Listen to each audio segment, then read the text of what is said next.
रहमान रहीम। उम्मीद करता हूँ आप तमाम लोग खैरियत से होंगे। आज मुल्तान शहर की जानी पहचानी शख्सियत है राव अमजद साहब, तो काफ़ी दिन के बाद आज तशरीफ़ लाए हैं जी ऑफिस में।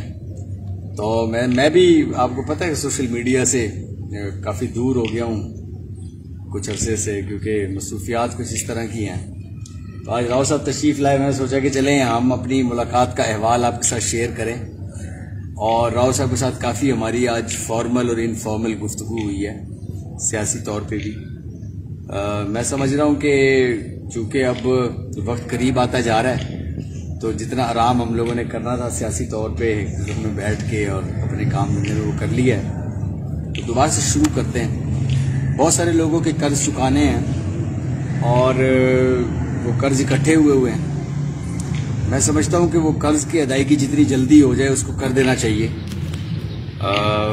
मुझे उम्मीद है कि पैगाम मेरा समझ रहे होंगे जिनको मैं देना चाह रहा हूं। तो जमा खातिर रखिए, अल्लाह खैर करेगा। इस तरह वक्त अमन अमान से खैर खैरियत से गुजर जाए, मेरा ख्याल अच्छा होता है। लेकिन बहरहाल कर्ज की अदायगी तो मौखर नहीं करनी चाहिए। उसके लिए तो मैं दिलो जान से तैयारी करता रहा हूँ पिछले दिनों। तो इंशाअल्लाह बसन करीब अब कर्ज की अदायगी का वक्त भी करीब है।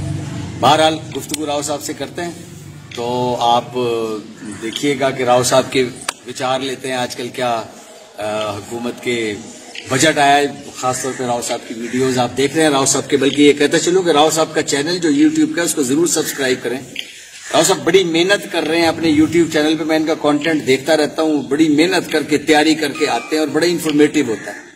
तो उनसे इनकी हौसला अफजाई भी होगी और इन्फॉर्मेशन भी आपको मिलेगी, बजाय इसके कि इधर उधर के आप चैनलों से वो सब कुछ देखते हैं।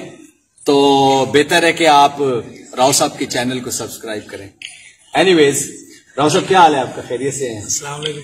ठीक ठाक है, सही है। किधर गुम है? लोग पूछ रहे हैं जी मुल्तान में जहां भी हम जाते हैं कहते ये राव अमजद साहब नजर नहीं आ रहे। सियासी आपकी जो एक्टिविटीज हैं वो खासी कम है, मतलब मैं तो समझ रहा हूँ कम नहीं बल्कि ना होने के बराबर है। आप सियासत की मार्केट में नजर नहीं आ रही, जरा इसके बारे में थोड़ा सा बताएं ना।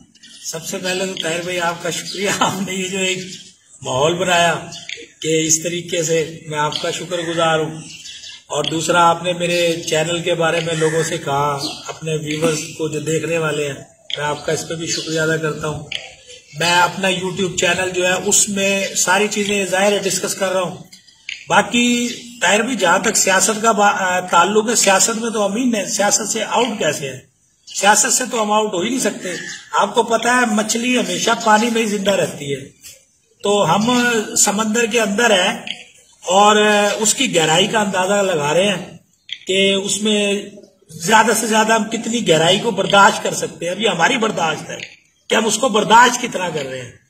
बाहर कैफ कुछ चीजें होती है। हाँ ठीक है, जो मेरे लीडर इमरान खान साहब हैं उनके मैं नजरिए की प्रचार जो है वो पूरे तरह से कर रहा हूँ, पूरे अच्छे तरीके से। क्योंकि इमरान खान साहब जो आपको पता है इस वक्त इस कौम की आखिरी उम्मीद है। हाँ बिल्कुल। अच्छा, इस कौम की आखिरी उम्मीद है। जिस तरीके से उन्होंने इस सारे माहौल को, जो एक हमारे ऊपर माशी तौर पे जो साबका हुकूमतें जैसे नून लीग और पीपल्स पार्टी जो आखिरी 10 साल के अंदर इस मुल्क का कचुम्बर निकाल के गई थी, उसको ये जिस तरीके से 3 साल के अंदर, अभी 3 साल भी मुकम्मल नहीं हुए, अगस्त में होंगे, लेकिन इस 3 साल के अंदर हुकूमत ने जिस तरीके से इमरान खान साहब की क़यादत में इस बहरान से निकली है, तो इंशाल्लाह मैं तो बड़ा होपफुल हूँ कि अल्लाह खैर करेगा। इंशाल्लाह आने वाला वक्त जो है पाकिस्तानी कौम के लिए बड़ा अच्छा होगा। अच्छा साहब, मैं आपको इस वक्त कह रहा था ना सियासत की मार्केट से आउट है, मैं वो इसलिए कह रहा था कि हमारे यहाँ मुल्तान में जो सियासी कल्चर है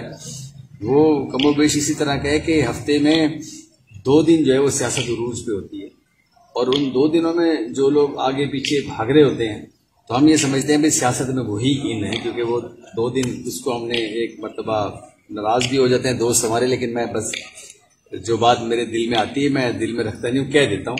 मैंने उसका नाम रखा था इतवार माफिया। तो चूंकि इतवार माफिया का हिस्सा आप भी होते थे एक जमाने में, तो बहरहाल मैंने वो इसलिए बात की थी। दूसरी बात ये बताएं राव साहब, मुस्तकबिल में आप अपने आप को सियासी तौर पे कहां देख रहे हैं? देखिए, आपने एक मेहनत की, इसमें कोई शक नहीं है। और मुल्तान क्या, पूरे मेरा ख्याल है कि पाकिस्तान के लोगों को जो भी तहरीक इंसाफ से मोहब्बत रखते हैं वो कम से कम आपको जानते हैं।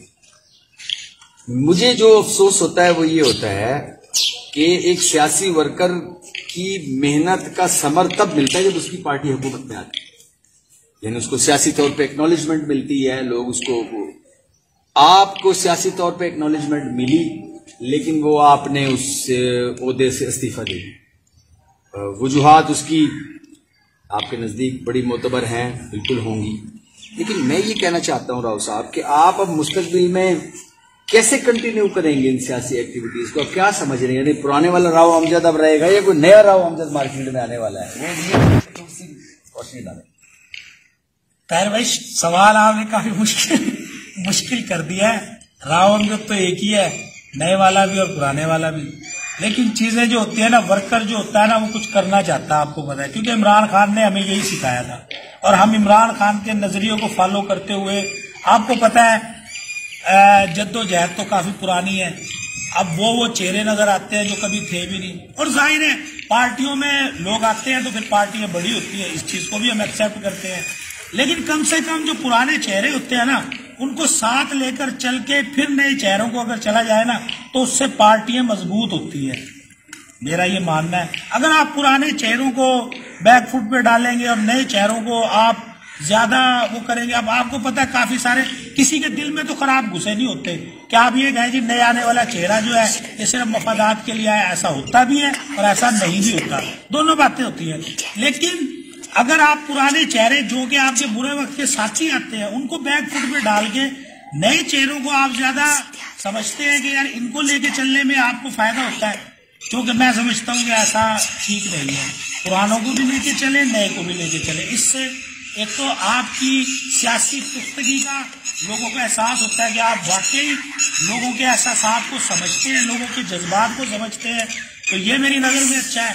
बाकी जहां तक बात है कि अब आने वाले मुस्तकबिल में क्या होगा, ये तो ताहिर भाई इंशाल्लाह वक्त ही फैसला करता है। और वक्त से पहले देखें, मैं कहूं कि मैं कल क्या करूंगा, मुझे पता है मैं कल तक जिंदा रहूंगा भी या नहीं रहूंगा, मुझे नहीं पता, वो कल ही पता होगा, तो वो कल ही अच्छा लगता है, ना कि आज की बात में कल की बात में आज। राव साहब, मैंने ये सवाल आपसे इसलिए पूछा, बल्कि पूछने की जसारत, कि चूंकि आप गाहे बगाहे सोशल मीडिया के प्लेटफॉर्म से एक लफ्ज का ऐलान बार बार करते हैं, तो उसका मतलब वो होता है कमिंग सून।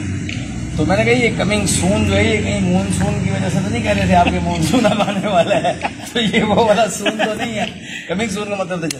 बहरहाल राव साहब, ये तो हमने खैर एक अचानक प्रोग्राम अभी बनाया कि चले आपके साथ लोगों की मुलाकात करवाते हैं, बड़े दिन से, बड़ी मेहरबानी, तो आपकी हमने मुलाकात कराई। मैं ये सोच रहा हूँ कि हम मुस्तकबिल में कोई एक ऐसा यूट्यूब चैनल्स के जरिए या दूसरे सोशल मीडिया ऐप्स के जरिए कोई ऐसा जॉइंट वेंचर करें कि जिसके ऊपर हम अपना यानी खुल के इजहार करें अपनी पार्टी पॉलिसीज के ऊपर भी, और जो चीज़ हमें अच्छी लगती है एज ए वर्कर उसको सराहें, जो चीज़ बुरी लगती है उसको तनकीद करें, जो हमारा हक भी है।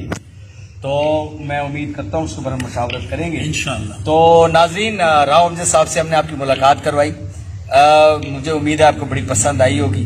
राव अमजद साहब के बारे में सिर्फ एक बात कहना चाहता हूँ कि राव अमजद साहब जैसे वर्कर जिन पार्टियों में होते हैं और जब ये अपनी पार्टियों से खुश होते हैं तो वो पार्टियां जिंदा रहती हैं, और जब राव अमजद जैसे कारकुन अपनी पार्टियों से नाराज हो जाती हैं तो नाजरीन वो पार्टियां मर जाया करती हैं। इंशाल्लाह अनकरीब आपसे एक धमाका खेज मुलाकात होगी। अपना ख्याल रखिएगा। Thank you very much.